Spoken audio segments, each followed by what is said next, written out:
Hello viewers, நாம் மறந்துவிட்ட பாரம்பரியமான சத்தான கேழ்வரகு முருங்கைக்கீரை அடை சிம்பிளாக மிக சாஃப்டாக செய்வது எப்படி என்பதை பார்க்கலாம். இந்த அடையுடன் தேங்காய் சட்னி, நாட்டு சர்க்கரை, காரசாரமான கத்திரிக்காய் தொக்கு வைத்து சாப்பிட மிக சுவையாக இருக்கும். வாங்க வீடியோக்குள்ளே போகலாம். இதற்கு தேவையான பொருட்கள்: கேழ்வரகு மாவு 200 கிராம், சிறியதாக நறுக்கிய மீடியம் சைஸ் ஆனியன் 2,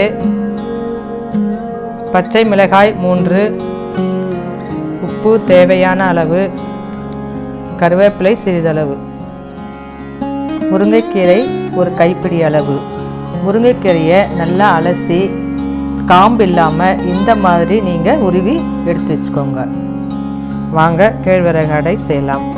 முதல்ல ஒரு கடாயில் 1 டீஸ்பூன் எண்ணெயை விட்டு, எண்ணெய் காஞ்சதும் நம்ம எடுத்து வச்சுருக்கிற ஆனியனை அதில் சேர்த்து, கருவேப்பிலை, முருங்கைக்கீரை சேர்த்து 1 நிமிஷம் நல்லா வதக்கிக்கலாம்.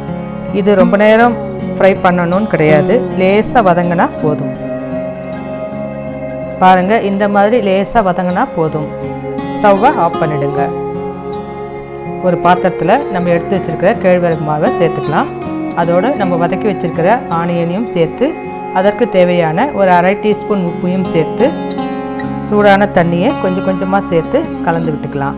இந்த மாவில் சுடுதண்ணியை சேர்த்து செய்கிறதுனால அடை ரொம்ப நேரம் சாஃப்டாக இருக்கும். அடுத்து நம்ம பச்சை மிளகாயை சேர்த்துக்கலாம். குழந்தைங்களும் சாப்பிட்றதுக்காக நான் பச்சை மிளகாயை கிரைண்ட் பண்ணி சேர்த்துருக்குறேன்.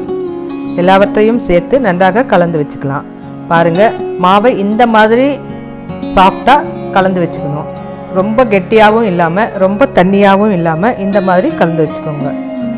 ஸ்டவ்வில் தவாவை வைத்து சிறிது எண்ணெயை தடவி, தவா காஞ்சதும் நம்ம எடுத்து வச்சிருக்கிற மாவுலிருந்து ஒரு சிறு உருண்டையை எடுத்து தவாவில் வைத்து இந்த மாதிரி தட்டி விடுங்க. அடிக்கடி கையை தண்ணியில் நனைச்சி இந்த மாதிரி மெல்லிசாக தட்டி விடுங்க. பிறகு 1 டீஸ்பூன் எண்ணெயை விட்டு ஒரு தட்டு போட்டு ஒரு 2 நிமிஷத்துக்கு நல்லா வேக வச்சுக்கோங்க. 2 நிமிடம் ஆன பிறகு மறுபக்கமும் திருப்பி போட்டு 2 நிமிஷத்துக்கு ஒரு ஸ்பூன் எண்ணெயை விட்டு நல்லா வேக வச்சு எடுத்து வச்சுக்கோங்க. அடையை அலுமினியம் பேப்பர் பிளேட் அல்லது வாழை இலையில் சிறிது எண்ணெயை தடவி கையை தண்ணியில் நனைத்து இந்த மாதிரி தட்டி எடுத்துக்கலாம். தட்டிய பிறகு தோசை தவாவில் அப்படியே திருப்பி போட்டு அழுத்தி 20 செகண்டுக்கு நீங்கள் இதை விட்டுட்டு இந்த மாதிரி பேப்பர் பிளேட்டை எடுத்திங்கன்னா ஈஸியாக பேப்பர் பிளேட் வந்துடும். இந்த மாதிரி எல்லா மாவையும் தட்டி 2 பக்கமும் நன்றாக வேக வச்சு எடுத்து வச்சுக்கலாம். இந்த மாவில் 4 அடை வரும். கால்சியம் சத்து இருக்கிற இந்த கேழ்வரகு அடையை அடிக்கடி குழந்தைங்களுக்கு செஞ்சு கொடுங்க. பாருங்கள், கேழ்வரகு அடை ரெடி ஆயிடுச்சு.